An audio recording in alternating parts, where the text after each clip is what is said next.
Clamoring to hear this stuff, and we are live. Welcome everyone to Her First Million, a YouTube channel exclusively for women business owners in traditionally male-dominated fields like manufacturing, the trades, technology, attorneys, and CPAs. I'm your host, Amanda Bedell of the Business Chaos Order, and with Her First Million, we're dedicated to providing 3 segments that are set to transform your business trajectory. The first segment that I love to do is called Love Your Numbers.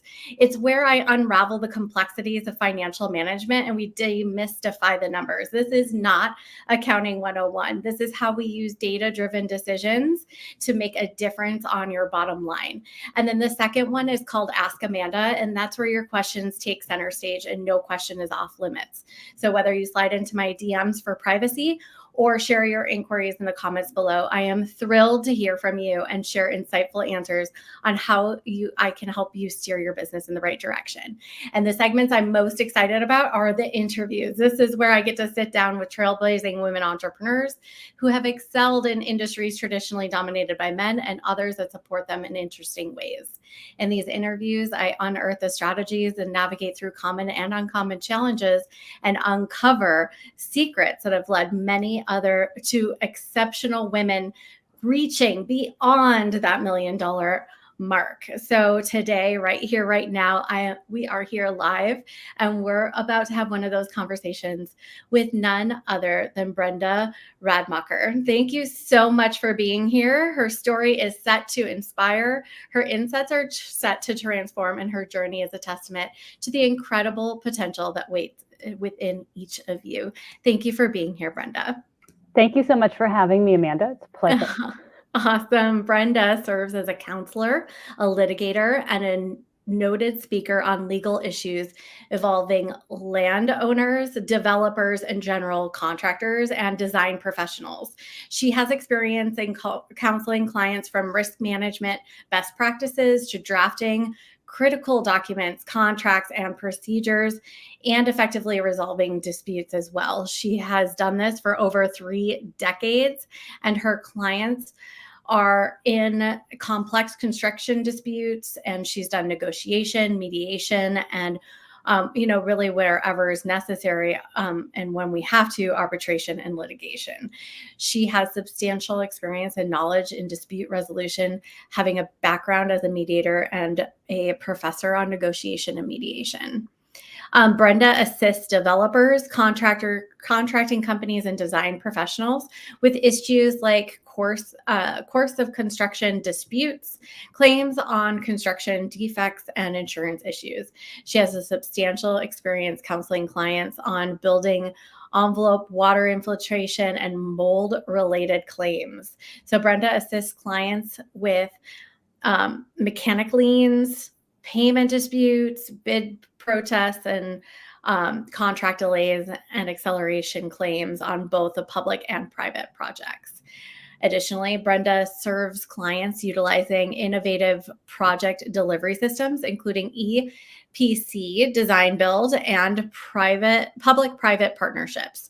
She has represented clients on projects involving renewable energy, airport improvements, surface transportation infrastructure, healthcare, and multifamily housing. Brenda has provided advice on contracting terms, compliance issues, and resolution of disputes ranging from the performance of complex design and construction contracts. So she's also a trained mediator and arbitrator and serves on the American Arbitration Association's panel for both neutral roles. And in addition, she has often brought in for training and coaching, particularly for skills in documenting a project effectively and negotiating training. So she has a wealth of knowledge, and really at the heart of all of this is about the legal traps that we can fall into in construction, which is a huge, broad topic. So we have a lot to talk about. So without further ado, let's dive into the heart of Her First Million and welcome our guest, Brenda. Thank you, Brenda. Thank you. You've made me feel tired. I think I feel busy. I feel very busy from all that you just described. So, but I love working with the clients that I get the opportunity to help in their construction arenas, both big and small. and both big and small companies and big and small issues. So it's funny. I had a client who said to me one time, "Oh, this is small. I really don't want to bother you with it." And I said, "No, it's an important issue for you." And no issue really is too small in my mind to get good legal counsel sooner rather than later. What does a construction lawyer do? Let's just start at the very top because sometimes, especially when we're small business owners, we're like, I'm not sure if I should go towards a lawyer. That sounds like that's a lot of dollar signs. So, what is a construction lawyer and how do we know if we're ready for one? It's a great basic, foundation's really important. I find that a lot of times what lawyers do is a mystery to people sometimes. I describe a little bit of what I do as bringing the experience of questions you don't know to ask to make sure that you're asking those questions. So part of that job of a construction lawyer is counseling and working with your client to understand what their business needs and aspirations are and what they're currently doing. It can be very basic. It can arise often where you're needing a construction lawyer out of a dispute that has arisen. So it's a payment issue, it's a mechanics lien, it's something that you really want someone who's focused on the construction aspect of those issues. But for companies that are involved in construction, and I find it's not just a contractor or a developer.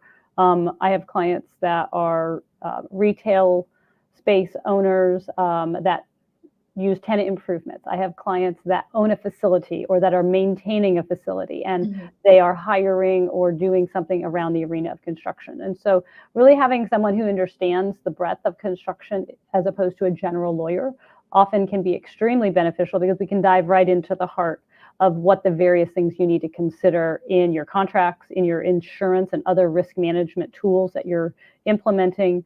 And also a good construction lawyer is going to be able to look at things such that are outside of their area, like corporate formation issues or employment related issues, and say, this isn't for me, but I recommend you bring somebody else in who does. And a lot of times I have seen general lawyers with general knowledge who can do a good amount of work for a client, but then they get them down a road that might not be as efficient if that you're working directly with someone with construction law expertise and experience. So that's sort of a big picture. I think what construction lawyers do, it can depend. There are certain lawyers that do certain things. I have a partner at my firm. I'm a partner at Cypher Shaw, which is an international firm. We have got almost 1,000 lawyers internationally. Wow. Okay. We have a good number of very talented, experienced construction lawyers within the team. And one of my partners in particular, I'm thinking of, who's in our New York office, is a transactional attorney. Where she handles construction contracts, contract negotiation, and that's what she does. If you brought her a payment dispute or a mechanics lien, she could probably handle it, but it's not something that she does on a day-to-day basis. Right. My practice, I end up doing a little bit of both, probably more on the disputes than on the contract negotiation and drafting, but it changes from day to day and year to year, and depending on what my client's needs are. But having the knowledge to be able to understand what those hot issues are that come into litigation and disputes and build the protections as much as you can into the contracts is extremely valuable. So having the experience to do both, or having a team that is working on your matters to do both, is also very effective. And then what we do on a day-to-day basis can really depend. I can be on the phone. If you talk to my children, they say I write emails all day. Right. But I can be on the phone talking to clients and counseling. I can be drafting an agreement. I can be writing motions if it's a matter that's in litigation. We can be having hearings and depositions and those types of things. And so it really just depends on each day and each week. And if you talk to me this week versus next week, my week would look very different. What types of clients do you work with specifically so that these people that are listening can raise their hand and say like, oh, that's somebody I need to talk to? So I work with, it's actually a pretty broad spread of different types of clients. But probably the majority of my clients tend to be both general contractors, small and large, as well as developers. And it really is somewhat by sector. So I do a lot of work in the multifamily commercial construction, so vertical construction. Mm-hmm. And then also on the industrial side, and that's probably more in the public works arena, where we're doing things, roadways and bridges, more of the infrastructure type of work. And then I work with folks in the hospitality sector, and that would be restaurants and hotels and those types of Oh, things. So wow. they're doing Okay. construction, and think about it. You go to a hotel, someone had to build the hotel, Yep. and someone has to run and maintain the hotel, and there's a variety of those aspects that come in, and so we end up working in that area as well. So a lot of the clients I work with are small companies where they say, "Oh, I can't afford a lawyer." I'm like, "No, yes, you can, and you should, because you're going to save money later." Right. I'm highly involved with several different trade organizations. Work with a lot of women in construction as a result of that. WCOE, which is Women Construction Owners and Executives, is a national trade group. YOPS, Women in Operations, and a variety of others that I end up meeting a lot of women in the industry that way. And then I then work with some large contractors who have in-house lawyers and large legal teams internally. And my role will be a little bit differently in that area, where they're bringing me in on particular matters, disputes, or projects for contract work, and that type of a thing. So it really is it's kind of all over the map.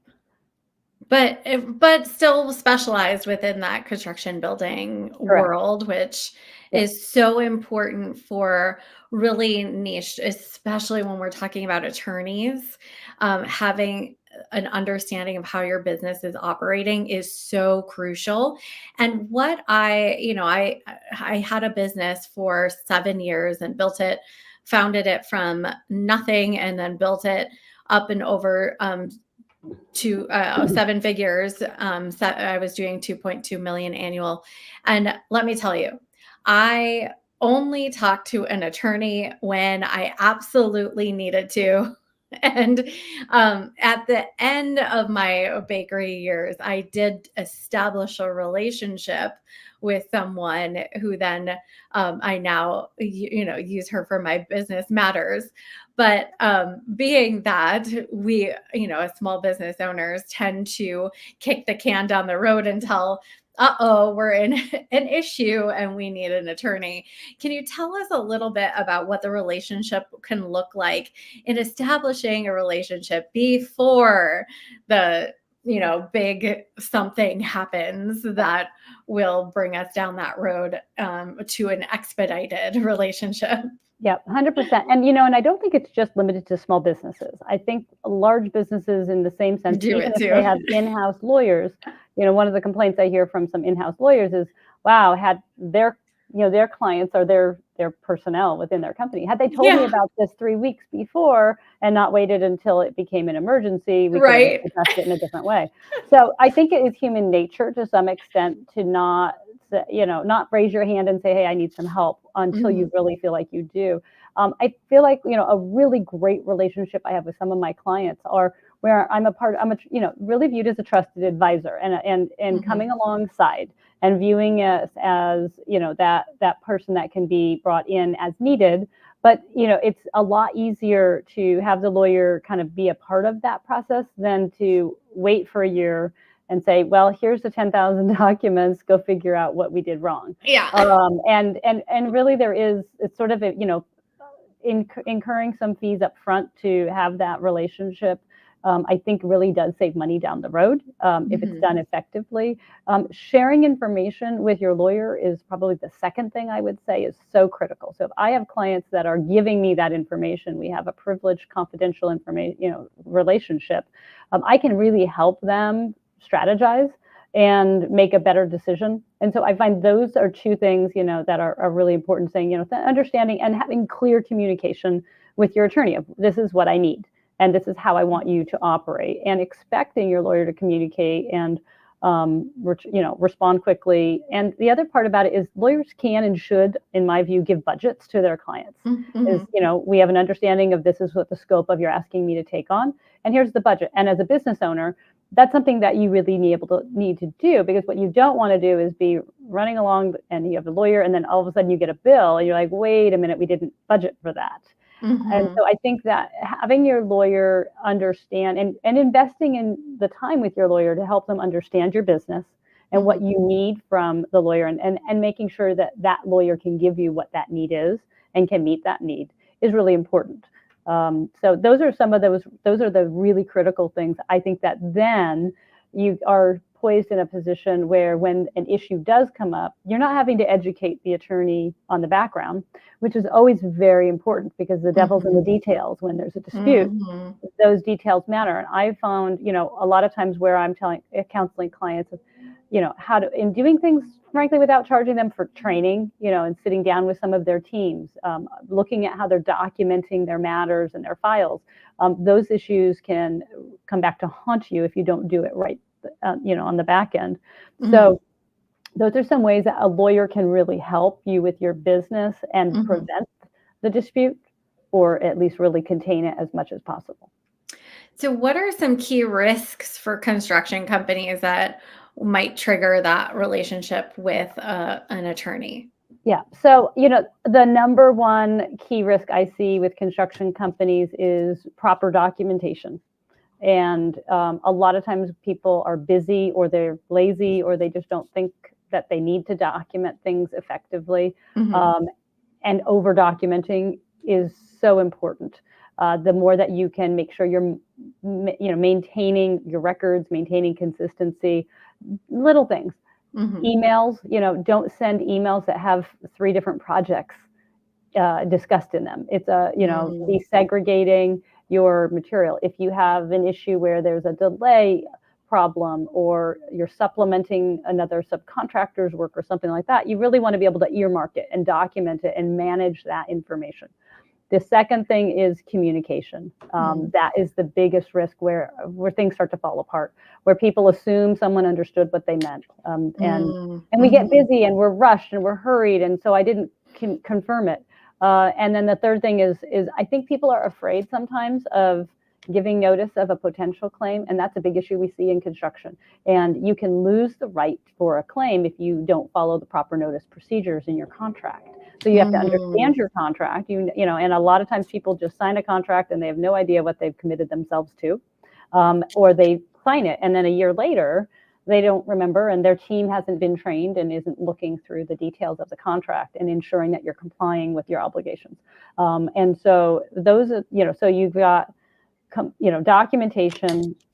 communication, and not being afraid to give notice of a claim. And that doesn't have to be, it's we've geared up and we've hired a lawyer and we're sending a letter and Mhm. it's now we're suing you.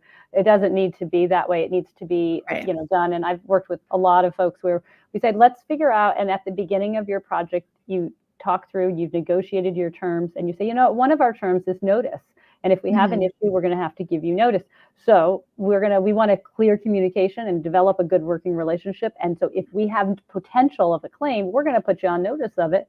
And this is what the letter is going to even look like. And you can share that with your client and say, Oh, this is what yeah. this is going to look like. So when you get it, Mhm. don't be all concerned. And here's what we want to do. And the language matters too. And I think a lot of times Mhm. people are afraid to figure out how that is going to work because we don't want to acknowledge when we're getting into a project that we might have a dispute or a problem. And Mhm. when we all know that we might have one. And Mhm. so it's better to be prepared and do that in advance. And then you're bringing people together and saying, how are we going to solve this as a resolution together? And Mhm. those are those issues where I see that those three big things, and that's where the divisions occur. And then things go sideways further from there and spiral. Yeah, I mean, at the beginning of a job, you're so excited you won it, and, it's all like sunshine and roses as you're Right. building these teams and everything, but, it's just like dating. The more and more you get to know the people, there might be those communication issues, which leads to documentation, having clean documentation, and then that claim. I love that process. I hadn't heard of putting people on notice of what that potential claim could be and adding that to your contract. What a Mhm. cool takeaway for those that are listening. That's a big one for me, who, and I've worked with some general contractors for quite some years now. And yeah, thank you for that one. And then when I think of some of the surprise disputes we have gotten into, um, can you give us kind of a typical dispute, like what it looks like? So we might kind of get an understanding of what we could get into. Sure. So I think there's in construction claims, there's a lot of things that can happen. I think the three top are really, it's some about the money, right? But it's about Always. payment disputes. And was someone, were you paid or did you need to pay? Was there an excuse not to pay? And was it reasonable? Payment disputes as well as timing. So it's time and money. So how quickly is the job supposed to be proceeding, and who's responsible for those delays? Through COVID, we saw and we're still seeing delay impacts from supply chain issues or labor availability and those types of things. And so time, money, and those are the issues that come up. If there is a dispute, and I think it depends, you've got to know what your contract says. And if your contract doesn't talk about dispute resolution, it should, and you should negotiate that up front. And I always warn people, don't just, a lot of times people say, well, I took a form AIA contract or another document that has it, and there was a box to check of whether I want arbitration or litigation. So I checked the box and I went forward. And that, in my view, is a good start, but it's not enough. And so really articulating and understanding and crafting when everyone's happy and everyone wants to work together, and we say we don't want to dispute, but if there is, here's how we want to proceed. And here's what we want it to look like. And you have a power as a party before there's a dispute to kind of outline what that is. And so you can choose an alternative dispute resolution procedure, like an arbitration. There are others. You can choose mediation. You can require that negotiation happens first before you bring in a neutral mediator, or before you go file in court, or before an arbitration proceeds. And being able to work with a lawyer to understand the pros and cons, because there are all the different options that exist. But knowing what you want your process to look like and designing that process. But when you have it, if you're in court, there's a whole formal procedure that has to happen, and what you can and can't do, what you need to prove your case or your defense. And it's one of the things that we as lawyers do all day, every day, so we understand it. And I think a lot of business owners have no idea, and so they don't really know what the end would look like. And so being able to talk to somebody and saying, here's what the dispute is, here's what my ultimate goal is, and being able to understand, your ultimate goal might be, I want a better relationship with this client, and I want to have ongoing business. And if that's the case, you might be looking to resolve your dispute in a different way than if, I realized that this wasn't the right opportunity, and we probably shouldn't have gotten into this contract, and we really don't want to work with this person again, but I just want to get it done with quickly and efficiently. So you've got different ways that you're going to want to look at disputes, and each one is different. And I tell you, I've got clients that they come in, and at the beginning, they're like, we want to, we've been wronged, and we want to fix it, and we want to, we want justice. And then unfortunately, I will tell them is our legal system is good, but justice isn't actually the goal of the civil dispute process. It's trying to give somewhat of a reasonable resolution based on a bunch of rules that you have to comply with to get there. And you might not have the evidence to do it. So it's tricky. And to be able to early on in a dispute, evaluate what it is your ultimate goal is, and how you're going to get there, and how much it's going to cost to do that, and what your risk of potentially prevailing or not. It's a very complex mix of issues that I think having someone who can counsel you into that process is really important. I think one of the best outcomes of having an attorney help me through there's 3 times in my life that I've needed one, and it's all business related. And I used the same one twice, and then a new one here in Oregon. I'm in Oregon now. I was in Washington State. And it is that piece that I want to highlight. It's that justice. We have this feeling that we want justice. I did, for sure. And I loved what you said there, is that it's not necessarily about that, but getting to a resolution and seeing both sides. I know it was really hard for me to see the other side when I'm all riled up and in that, no, this is what you promised me. But again, going back to that communication piece, there's something missing. So we missed a step. I missed a step quite a couple of times.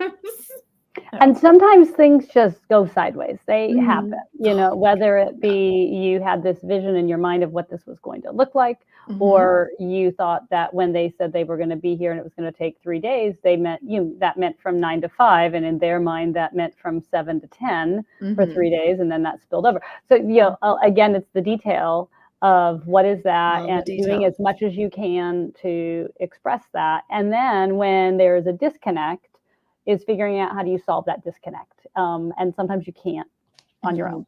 own. Right. Yeah. So what are some of the issues that you're seeing right now?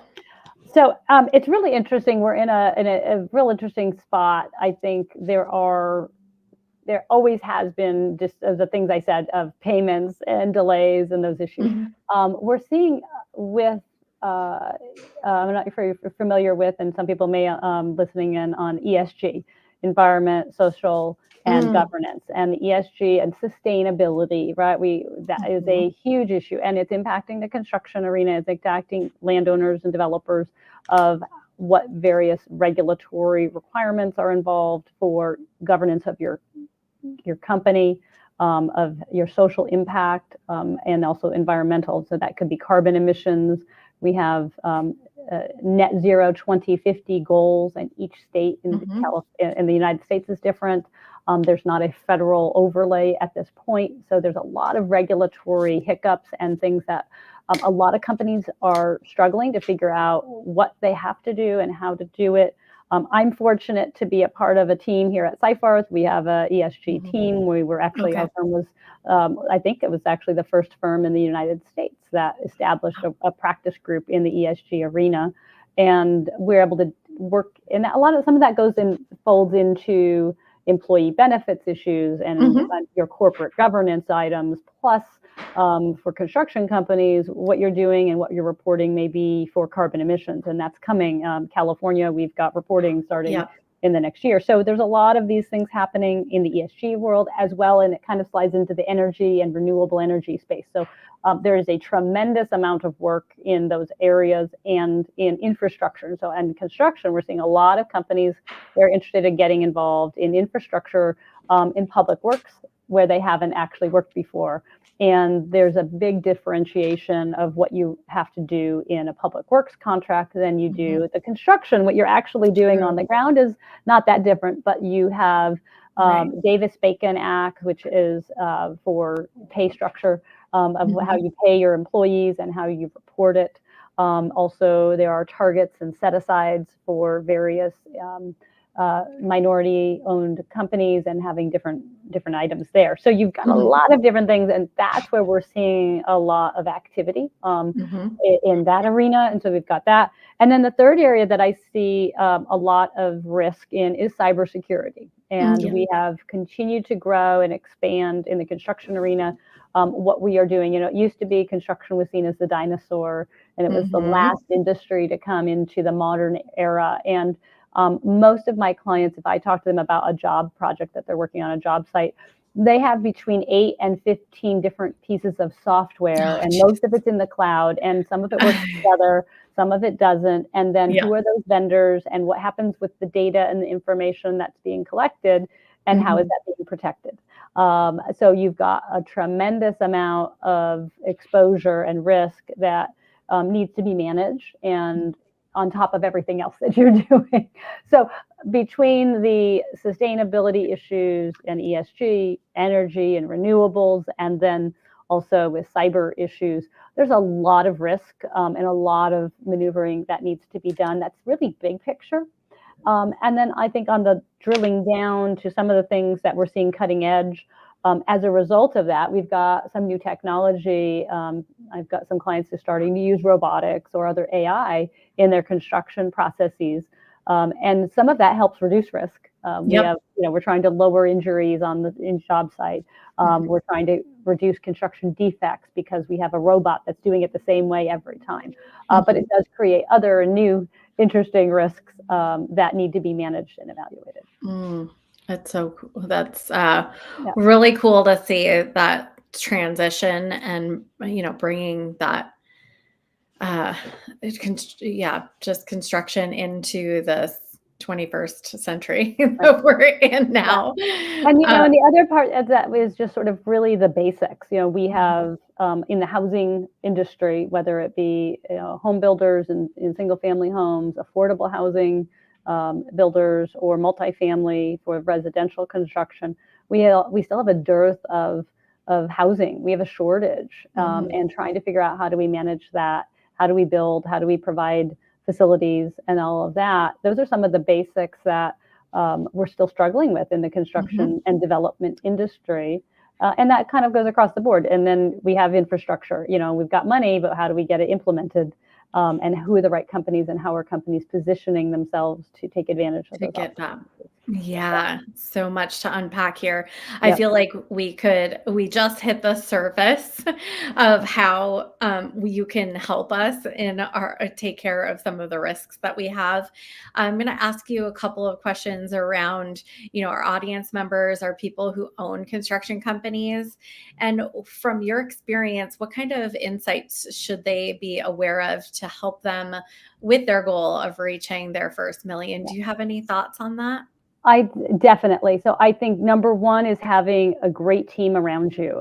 Being Mhm, connected with other business owners in your industry is so important. So being involved in trade organizations that can also, particularly if you're a smaller business, that can really put things for you ahead of you, that you can't do for yourself. So being involved in trade organizations, being involved with others who are in similarly situated companies that are business owners, and learning from each other. One of the best pieces of advice I received at a conference I was at years ago from someone talking to business owners was have a team of advisors that work with you. And they may not be part of your company. You want to make sure you have someone to go to for your accounting and financial needs. You mhm, want to have somebody who is helping guide your business future. And that includes even planning your succession plan at the mhm, beginning, mhm, um, as well as having someone, on the legal side that's guiding you and giving you advice. mhm, Um, that, and then a banking, and having somebody on the banking side of mhm. the world, and having those advisors that are people that you can go to as your sort of almost personal board, that will help you. And from clients that I work with and the people that I know who have done that are the ones who I have seen skyrocket to success.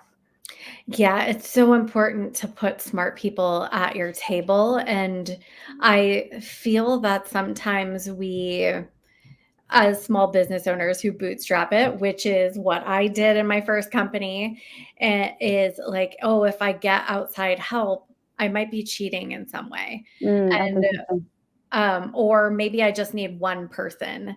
And the idea is that no, you don't. And there's so much you can get from having folks that are specialized in different areas. So Right. just as you said, the financials, the HR piece, the lawyers and your banker, and Hmm. a marketer that can help you, those kind of, and people who are where you want to be.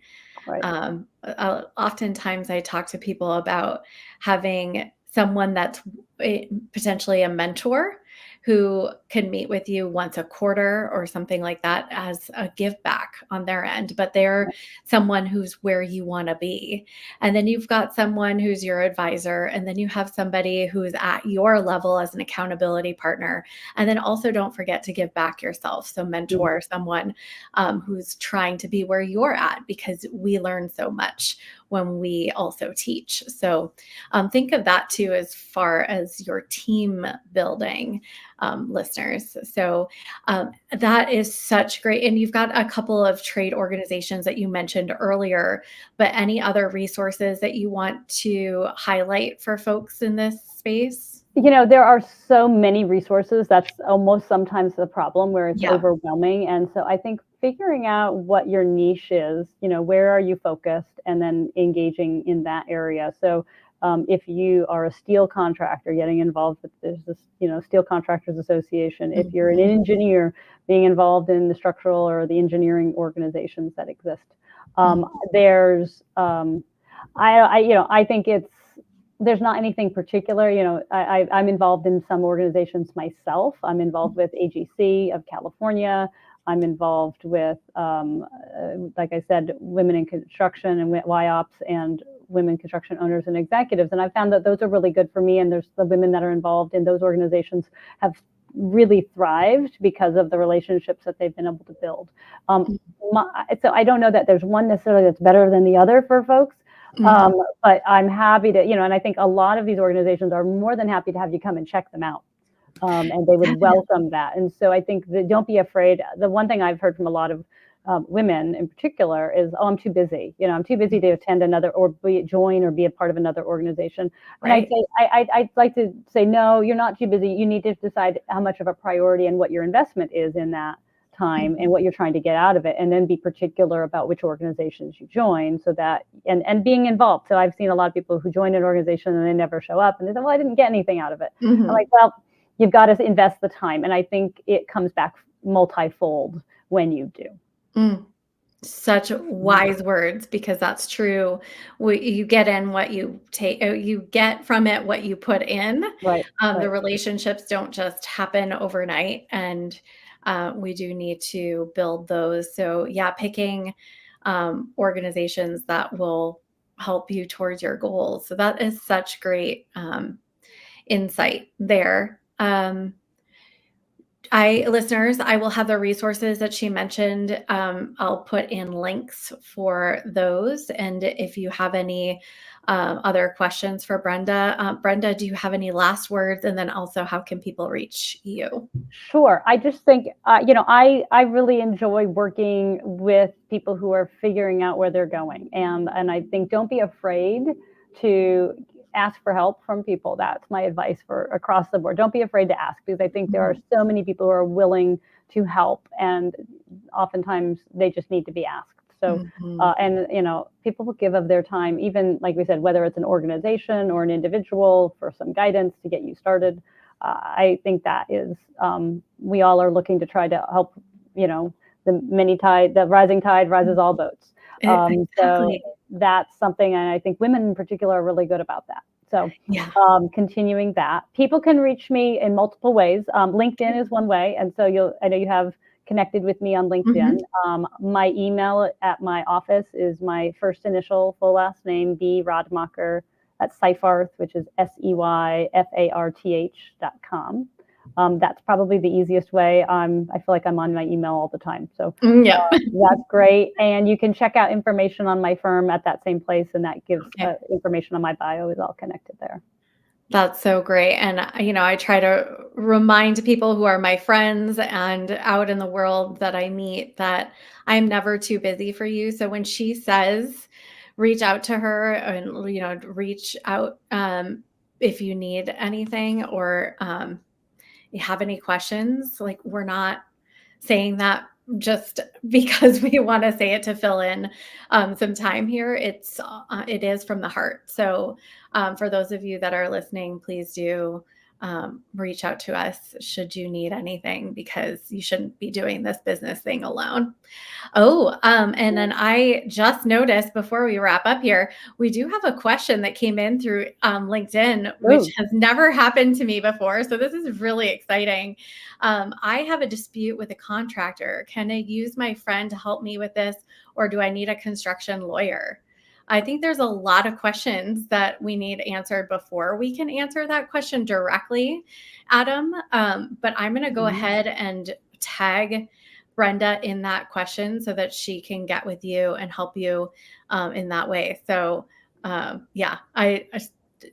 did you have any thoughts? I mean, it's, the time you have to have a lawyer is if someone is representing you formally to do, to advocate on your behalf, because otherwise they're practicing law without a license. So if someone's taking a legal position on your behalf, you probably need to hire a lawyer to do it, generally speaking. But Amanda, you hit it on the head, is so many of these issues are fact specific, and the details do matter as to what you need and what you can and can't do. A lot of times I think, I joke around, I was like, people pay me to do the job I think they could do on their own if they just had the time. So being a lawyer a lot of times isn't rocket science. I am not having to get and fly you to the moon. I can't do that. I can write a letter for you, and I can articulate it, and I can read your contract and find the provisions in your contract. And a lot of times people can do that. on their own, and they're just afraid to. Or they do want to know what the law says about something. So there's some of those issues where you really do need the lawyer, and it just depends. I think you can get a long way with communicating with people and putting very clearly forth what your issue is and why. But sometimes, you'll get contractors who will put their foot down and say, I'm not doing it, and I think I'm right. And then what do you do? And that's at a point where you might need a lawyer to help you figure out what the best next step is. Well, and I also think that the outside view where you can see 360, because I'm wrapped up in my day-to-day and I just only see this, that when we have a Brenda or someone like that looking at our contracts or looking at this dispute that you have, Adam, is really important, so that she can also help you maybe decide on one way or another if going after the contractor is needed or not. So in any case, I will go ahead and do that. That was really fun to see the question come in. That's my first question. So thanks all for watching. And Brenda, thank you so much for being here. As we wrap up, for those of you that are new to Her First Million, or if you're ready to make your first or next million, I would love for you to join me on my next Profit Acceleration Workshop.